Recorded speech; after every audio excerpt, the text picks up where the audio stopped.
જે પડે ને એને હરિયાણા ખાવા બચારા કોઈને બે ત્રણ જણાના પગ ભાગી ગયા.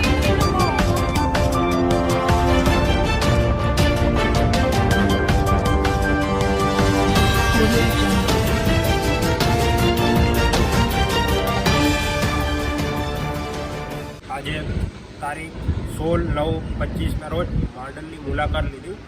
માંડલમાં અમુક વિસ્તારને વિકાસથી વંચિત રાખવામાં આવે છે. તાના રસ્તાના દ્રશ્ય દેખાતા હશે આપણી સ્ક્રીનની ઉપર, એ જુઓ. અને તાના ચૂંટાયેલા સભ્યો કહે છે કે આ વિસ્તારનો અમે વિકાસ જ નહીં કરીએ. છેલ્લા 10-15 વર્ષથી રોડની હાલત જુઓ તમે. અહીંયા હાલે શું, ચાલવા જેવું નથી, સાયકલે ના નીકળે. એ ભાઈ એમ કહે છે કે આ વિસ્તારમાંથી અમને વોટ વિકાસ જ નહીં કરી ચોખ્ખી ધમકી આપવામાં આવે છે.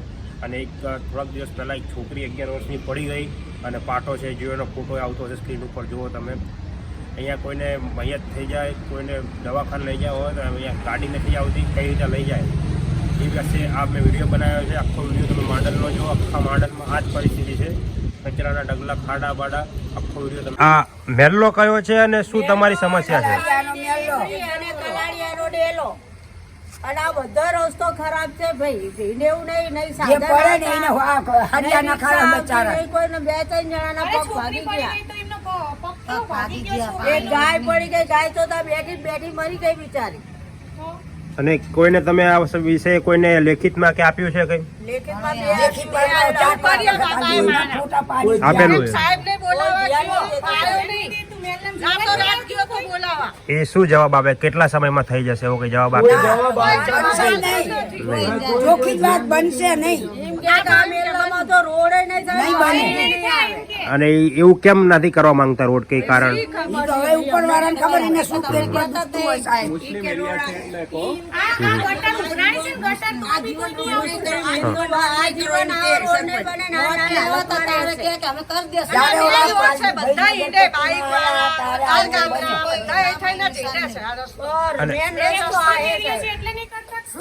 ભાઈ હાચું ખોટું ઓલા પાલકી ભાઈ આયા નગરપતિમાં, તારે આ પથરા નાખ્યા.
માંડલ ગ્રામ પંચાયત કચેરીની સામે તમે જોઈ શકો છો કચરાના ઢગલા.